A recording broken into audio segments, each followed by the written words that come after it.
In my 35 years on the bench in Providence, I thought I had seen every kind of surprise a courtroom could hold, but the morning an 11-year-old girl stepped forward with a folded drawing in her hands and changed the air in that room forever, even I had to steady myself. If this touches your heart, leave a comment and stay with me, because what happened next reminded me why I have spent my life believing that justice without compassion is only half justice. I was sitting in my usual seat in municipal court, the lights warm above us, the wood polished by time, the murmur of people waiting for their names to be called moving through the room like a low tide. Inspector Quinn stood where he always stood, calm and observant, with that face that has seen just about everything and still knows how to be surprised. The prosecutor had his files lined up in front of him. The clerk was ready. The cameras from Caught in Providence were quietly positioned because by then people had come to expect that in this courtroom, a parking ticket or a minor violation could turn into something bigger than a case. It could turn into a lesson. It could turn into grace. I have always believed people come into court carrying more than paper. They carry fear, shame, worry, pride. Sometimes they carry grief so heavy they can barely lift their heads. My father came to this country with almost nothing but dignity and a willingness to work. My mother taught us that every person at your door is somebody's child. So when I look down from the bench, I do not see only names or citations. I see stories waiting to be heard. Subscribe to see more stories from my courtroom, my friends, because what I'm about to tell you began like an ordinary matter and ended in a way none of us could have predicted. That day, the calendar was full of the usual things: expired meters, registration violations, a broken taillight that had turned into a missed payment, a woman worried about a boot on her car because she needed it to get to work, a young man who had come in expecting a lecture and left with a promise to do better. I had already used one of my favorite lines before 10 o'clock. I looked at a nervous defendant and said, "What am I going to do with you?" The room laughed, and so did he, and in that little moment the fear broke. Humor helps people tell the truth.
I continued. The registration has been corrected. The original violation was minor. The penalties have grown out of proportion. So here is what I am going to do. I dismissed the registration-related consequences tied to the cured issue. I reduced the parking matter down to the original fine, and then, because she had already demonstrated effort and brought proof of hardship, I credited the $20 she had brought against it and remitted the balance of the penalties. In practical terms, the crushing total vanished.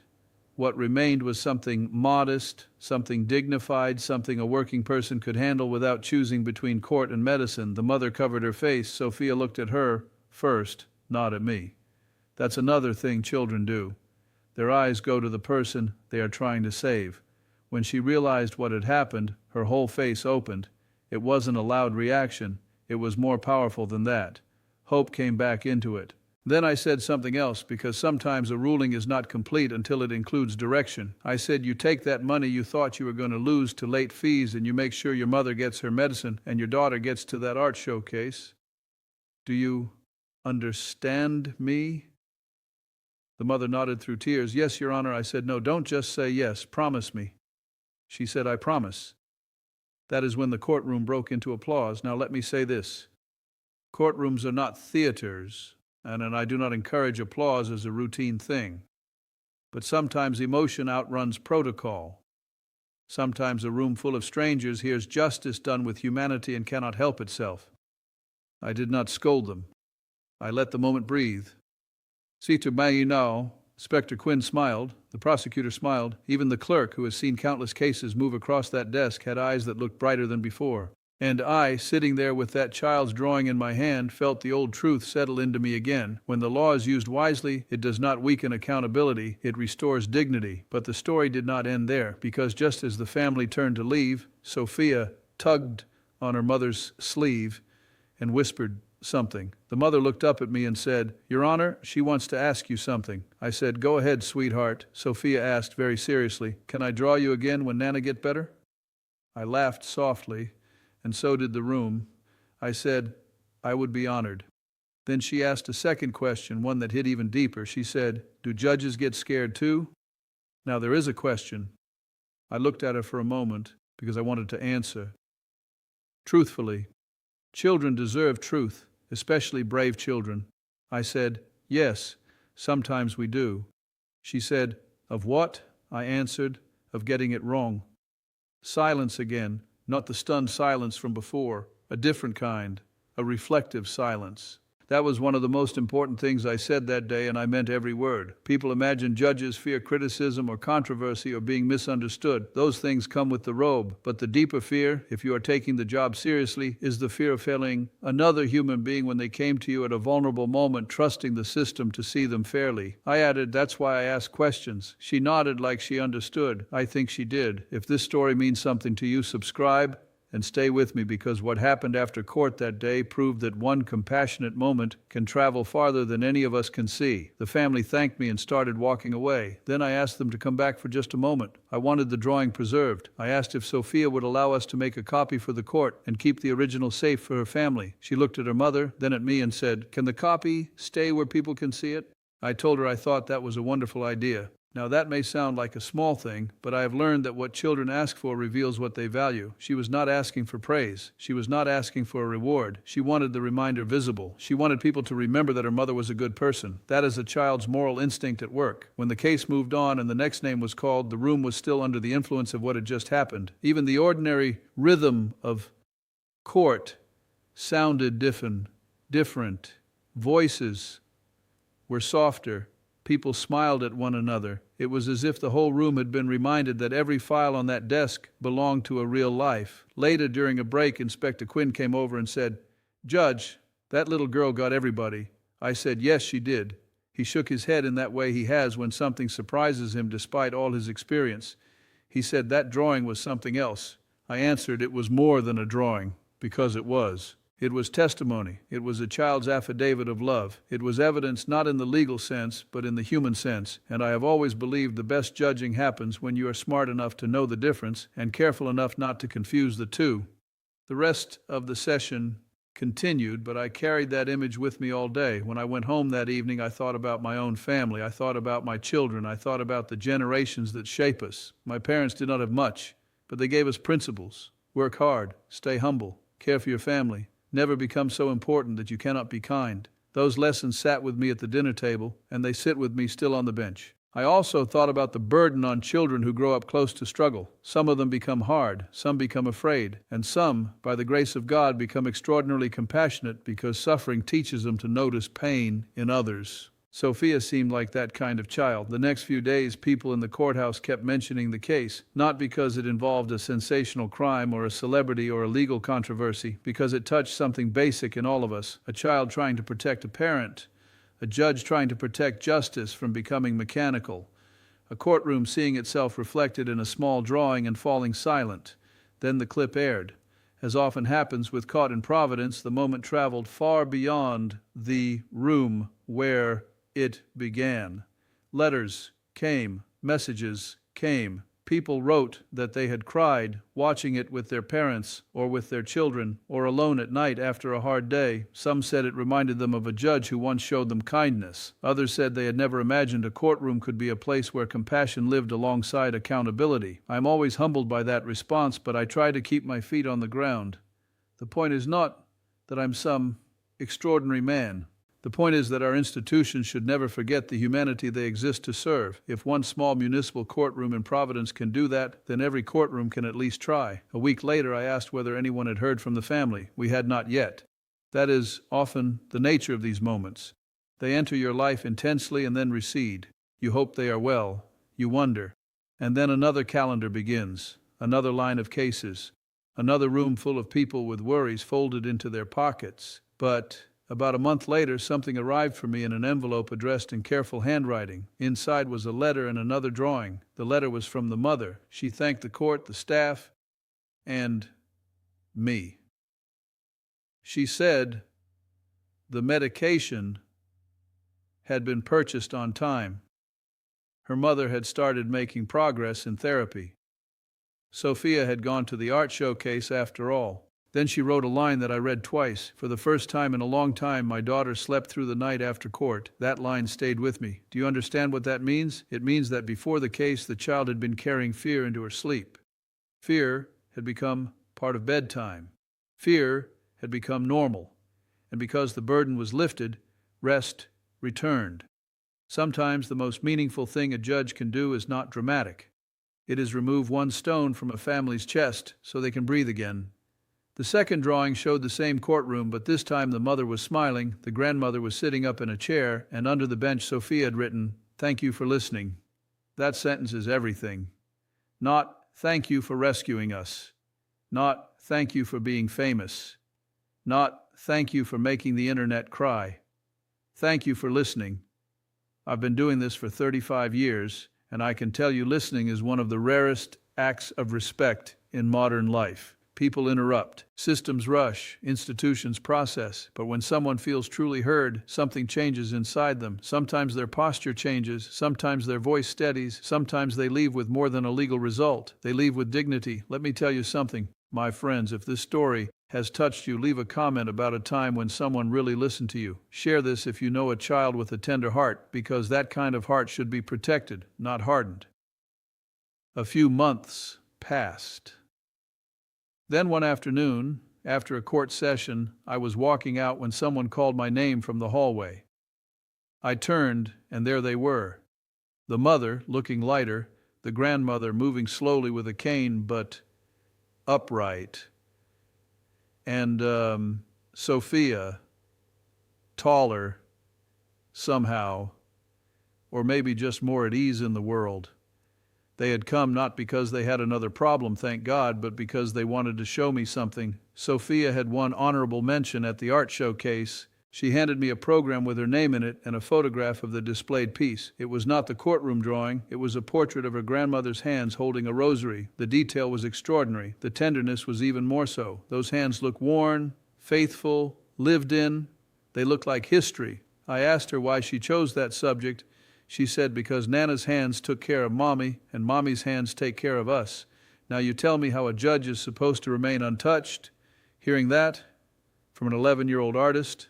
I smiled, but inside I felt that deep ache that comes when beauty and hardship meet in one sentence. I told her, "You keep drawing. Promise me that." She promised. Then the grandmother, who had not spoken much before, reached for my hand and said in a fragile voice, "God bless you, Judge." I answered the only way I know how, "God bless you too." Faith in my life has never been about display. It has been about gratitude and responsibility. If God gives you a position where people come before you in their need, then your obligation is not only to apply the law, it is to do so with conscience. That is how I see it. That is how I have always tried to see it. The story might have ended there and it would have been enough. But the reason it continues to live in me is not merely because it was emotional. It is because it clarified something I have believed for many years. The law can be a wall, or it can be a bridge. Often it must be both.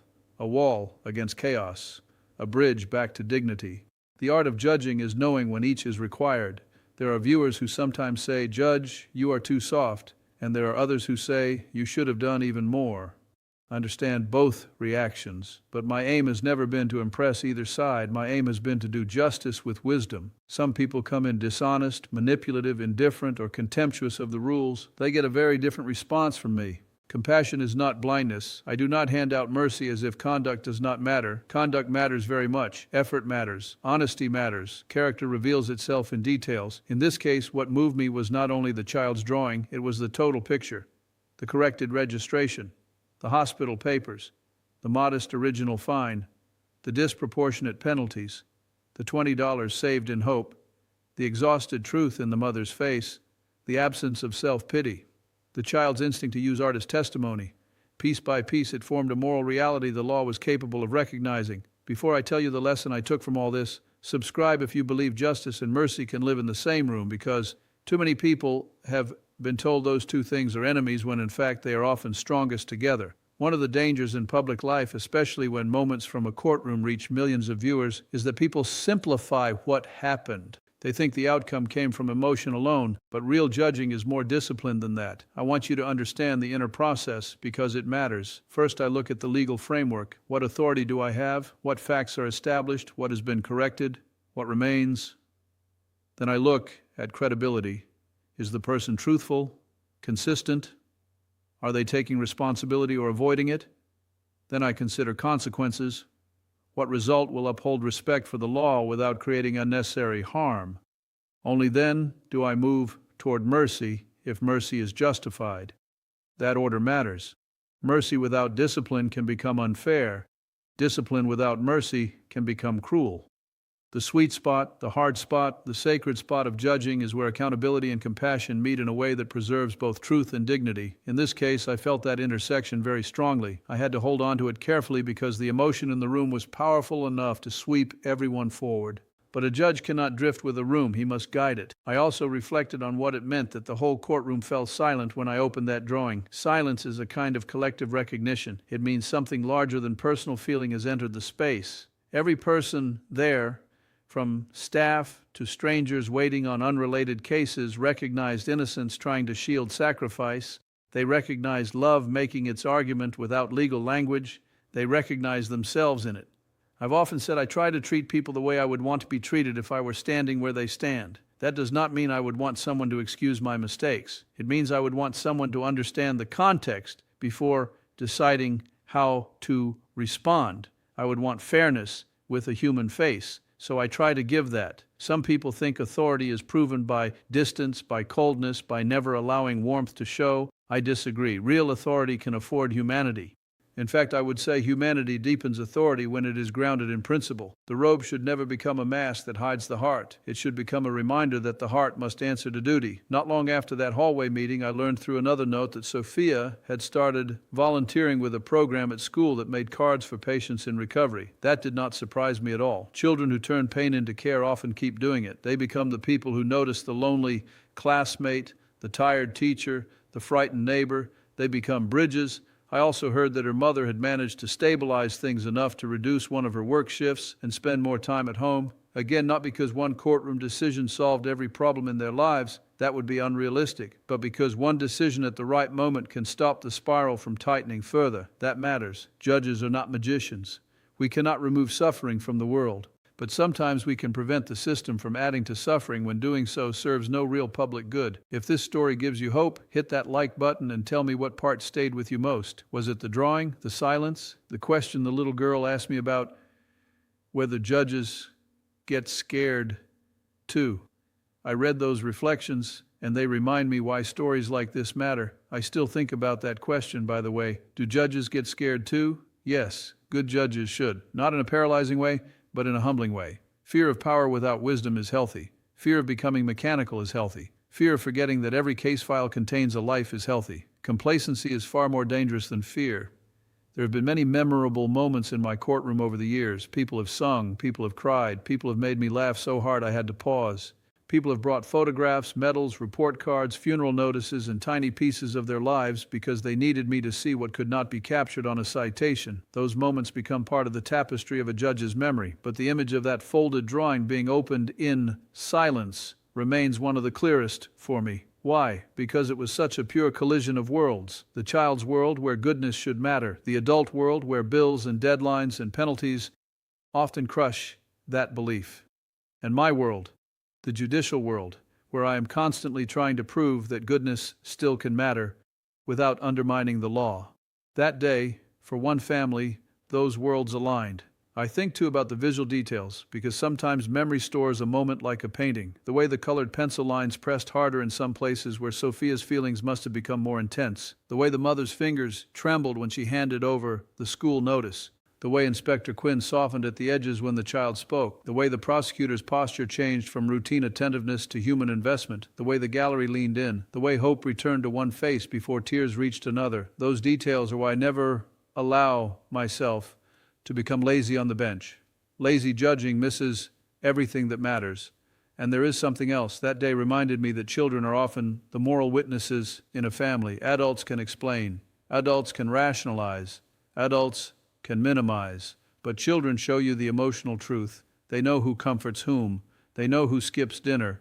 They know which voice in the house sounds tired in a frightening way. They may not understand the legal issue, but they understand the stakes in the language of love and fear. That is why when children are present, I pay attention. They are rarely there by chance. I remember asking myself later that night what my father would have said if he had been sitting beside me when that drawing came up to the bench. I can almost hear him. "Frankie," he would say, "never forget where you came from. Never look down on people because they're struggling.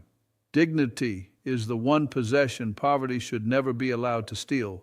My father spoke in the language of hard work and decency. He did not give speeches. He gave examples. I carry those examples with me every day. My mother, on the other hand, would have gone straight to the child. Is she all right? Did she eat? Does she have what she needs for school? That is the maternal lens, immediate, practical, loving.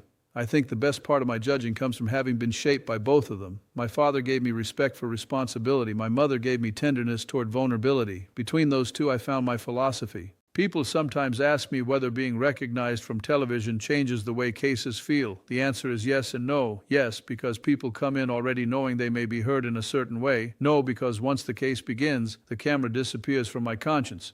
I truly mean that. In the moment with Sophia, I was not thinking about viewers. I was thinking about whether I could live with myself if I ignored the human reality in front of me when the law plainly allowed a better response. That, to me, is the test. Not whether a decision trends, whether it stands up in the quiet afterward when you are alone with your own values. Let me ask you something, my friends. If you had been sitting where I was sitting and an 11-year-old handed you a drawing that said, "Please help my mommy, she is a good person," what would you have done? Leave a comment and tell me honestly, because these are the moments that reveal our deepest beliefs about justice. In the months after the clip circulated, I heard from teachers who used it in classrooms to discuss empathy. I heard from social workers who said it captured the hidden cost of municipal debt on struggling families. I heard from children who said they liked that I talked to Sophia like she mattered.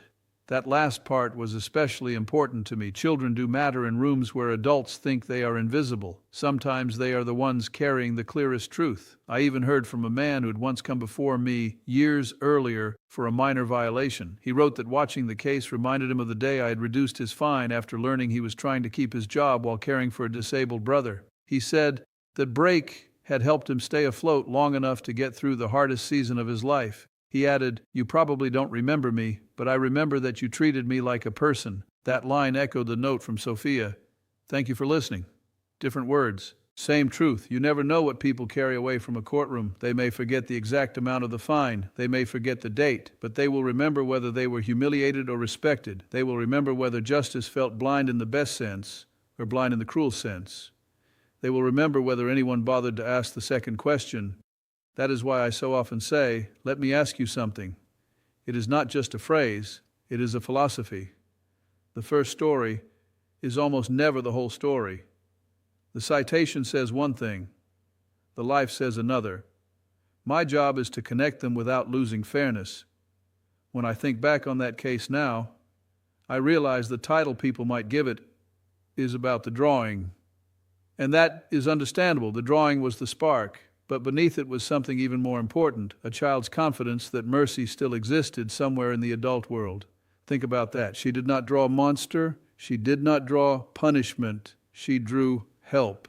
Somehow, despite watching her mother struggle, she still believed an authority figure might listen. That is an extraordinary form of hope. We should all be careful not to betray it. What am I going to do with you? I say jokingly to defendants sometimes, and the room laughs.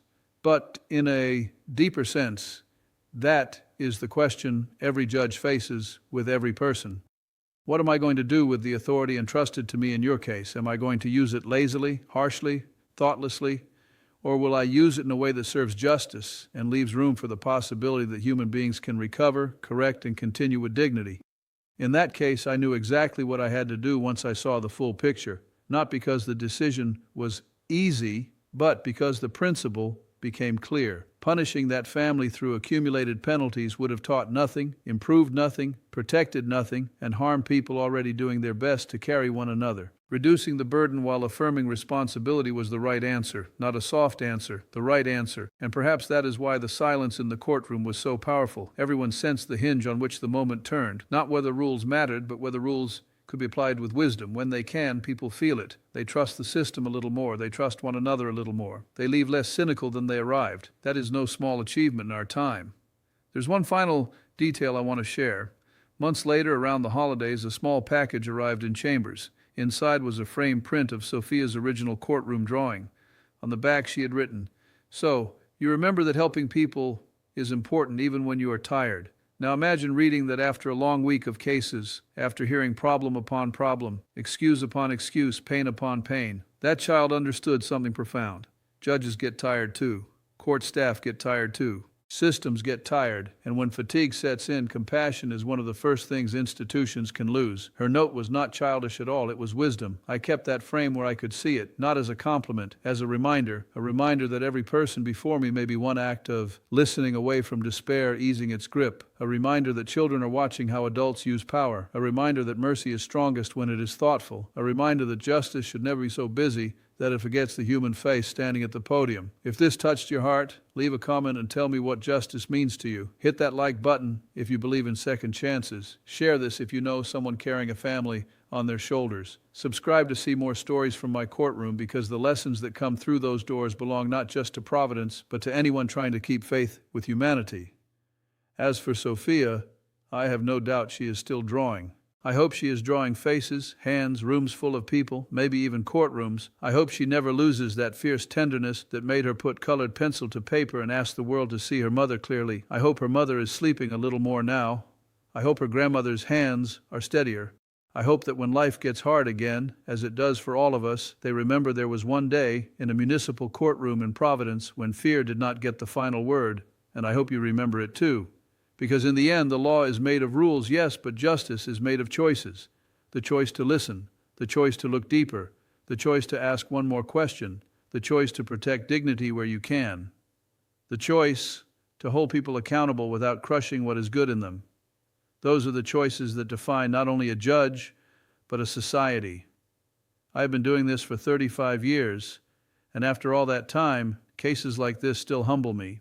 They remind me that the bench is not a perch above humanity. It is a place inside humanity with added responsibility. They remind me that some of the most powerful testimony never comes sworn from a witness stand. Sometimes it arrives folded in a child's hands, written in colored pencil, and offered with trembling faith. Even now, when I walk into that courtroom and hear the ordinary sounds of a municipal session beginning, chairs shifting, papers moving, names being called, I remember that extraordinary hush, and I remind myself not to underestimate small cases.